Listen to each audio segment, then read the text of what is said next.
Halo Propas, kembali lagi dengan saya Bagus Marketing Properti di Semarang. Oke, pada kesempatan kali ini saya akan mencoba untuk konten edukasi.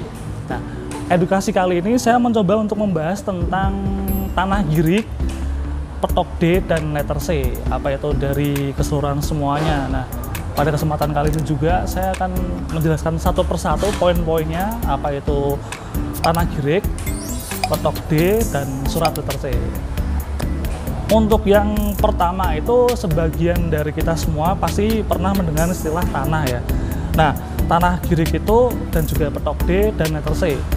Nah, sebenarnya ketiga istilah ini itu sebenarnya juga merujuk dari surat-surat tanah. Nah, dari surat tanah yang belum dikonversikan atau didaftarkan BPN Indonesia gitu. Nah, sebenarnya itu tidak diberlakukan dari Undang-Undang Agraria nomor 5 tahun 1960.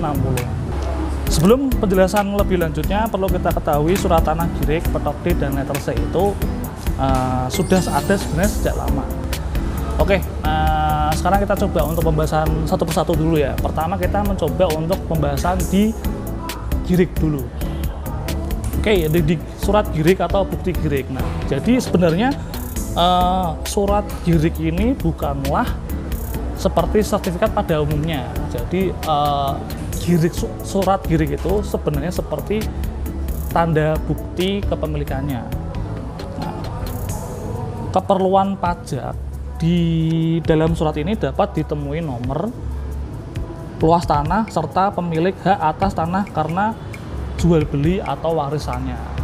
Dengan surat girig ini harus ditunjang dengan bukti lain seperti kepemilikan akta jual beli atau surat warisnya. Jadi memang secara global ini surat girig ini memang bukanlah suatu yang sah juga sebenarnya. Tapi nanti kita akan bahas selanjutnya juga. Oke, lanjut kita coba untuk di petok D. Nah, untuk di petok D ini dalam Undang-Undang Pokok Agraria tahun 1960 itu memang sudah berlaku. Nah, berlaku dalam arti seperti ini nih. Surat petok D memiliki kekuatan hukum setara dengan sertifikat hak milik atau SHM. Nah, namun setelah disahkannya Undang-Undang Pokok Agraria tahun 1960, ingat surat petok D itu hanya berlaku sebagai bukti pembayaran pajak tanahnya saja, tapi juga belum hak secara untuk kepemilikannya. Nah, jika dianalogikan atau kita gamblang secara gamblang itu pada surat ini petok D sama dengan SPPT PBB tahunan seperti itu. Oke, lanjut ke buku C atau di letter C. Nah, di sini merupakan surat tanah yang dibuat dan disimpan oleh suatu perangkat desa ya. Jadi sebenarnya petugas pemungut pajak di sini untuk keperluan pembayaran pajak pada zaman penjajahan Belanda itu dan sekarang itu sebenarnya dijadikan bukti kepemilikannya. Nah, namun dalam buku tersebut sudah dikuasai selama bertahun-tahun. Nah, di sini jika terjadi jual beli atas tanah tersebut biasanya tercatat dalam surat letter C.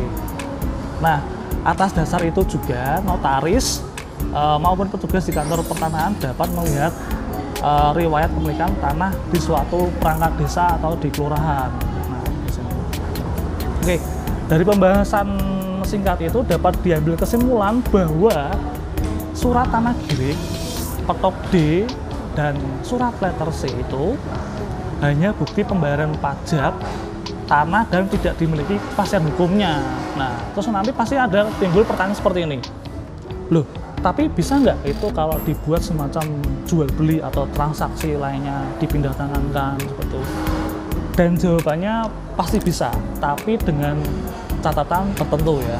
Nah, di sini dijelaskan bahwa untuk diperjualbelikan karena negara masih mengakui adanya ketiga surat tanah itu. Memang dari awal saya memang bilang di awal itu surat seperti surat girig,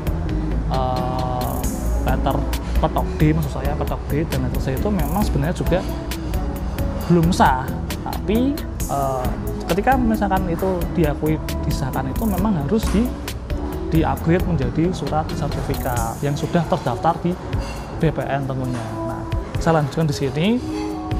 Dari sisi penjual tidak dapat menjual tanah itu dengan harga sesuai pasaran, memang benar. Jadi nanti ketika si penjual ini masih mempunyai berupa surat girik, petok D, dan letter C atau surat C itu, dia hanya bisa menjual dengan setengah harganya saja.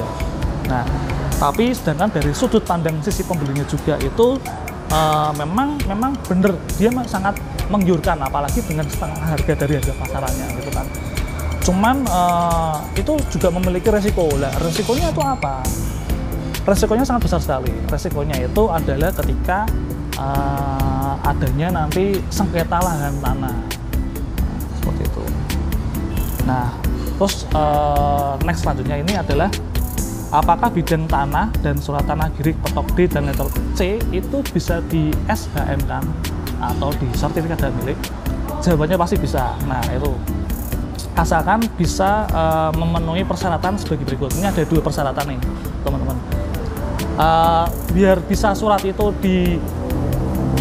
ditingkatkan, di-upgrade menjadi SHM, itu tahapannya memang pengurusannya di desa atau di perangkat kelurahan atau di perangkat desa juga, itu dengan menyertakan surat bukti hak tanahnya juga atau hak pemilikannya itu, dan juga tidak dalam keadaan sengketa.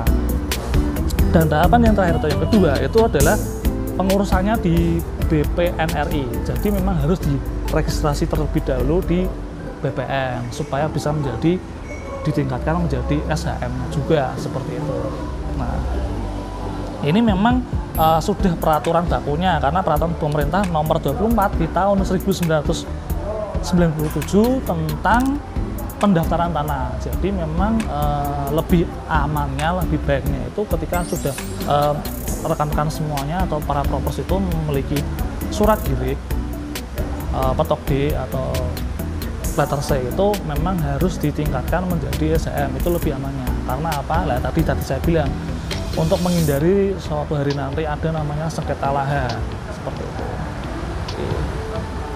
Nah, terus point of the view-nya di sini pentingnya apa sih ketika sebidang tanah itu harus disertifikatkan? Yang pertama pasti kepastiannya itu keuntungannya memang sudah sesuai undang-undang yang berlaku di Indonesia terutama. Terus yang kedua itu menghindari kemungkinan suatu hari itu nanti ada sengketa lahan atau tanah. Terus yang ketiga itu menekan aksi praktek mafia tanah. Ini pasti di semua kalangan pasti kerap terjadi adanya mafia tanah di suatu daerah tentunya pastinya. Terus yang keempat itu bisa dijadikan agunan bank.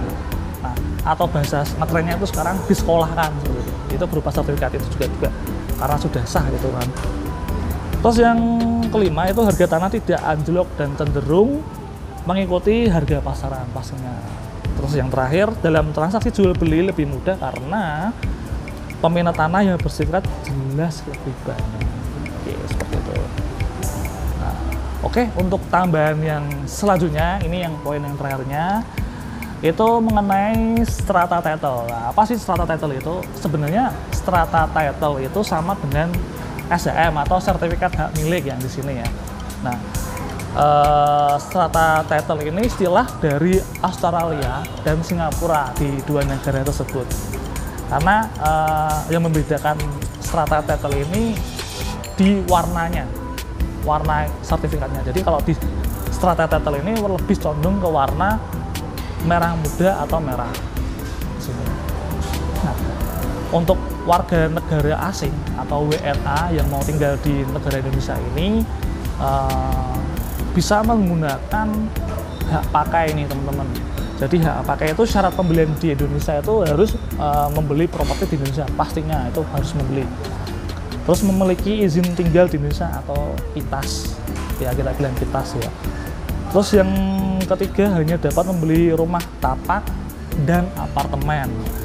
Itu pun dengan harga minimalnya. Jadi per daerah itu memang ada harga-harga minimalnya. Nanti saya akan share itu berapa sih harga-harga minimal per daerahnya, karena di daerah misalkan di Jawa Tengah, Jawa Barat, DKI sama di Jawa Timur tuh pasti berbeda-beda.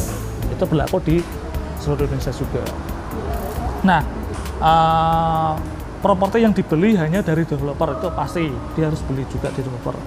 Setiap tahunnya minimal itu kalau WNA harus mengunjungi di Indonesia itu minimal 1 kali dalam 1 tahun. Itu harus. Nah, pertanyaannya bagaimana jika WNA itu misalkan meninggal atau mau diwariskan? Itu sebenarnya bisa dengan syarat itu hampir sama seperti hak pakai yang tadi sebelumnya saya sebutkan. Nah, di sini properti dapat diwariskan dengan syaratnya yang tentunya sama seperti yang tadi saya sampaikan di belakang. Oke. Nah, untuk jangka waktunya, di sini jangka waktunya ini sangat penting sekali untuk WNA yang menggunakan hak pakainya. Jadi, menurut peraturan pemerintah agraria dan tata ruang, Kepala BPN nomor 29 tahun 2016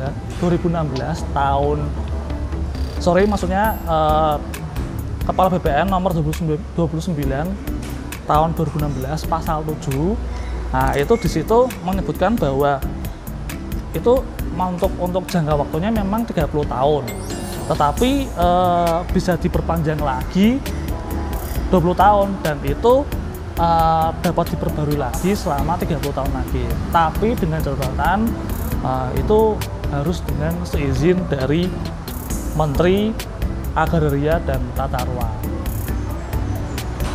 Oke, Probos, itu adalah sedikit konten edukasi dari saya mengenai surat tanah girig, petok D, dan meter C. Nah, di sini saya memang mengutip dari akun Sandy Property. Jangan lupa follow Instagramnya Sandy Property ya.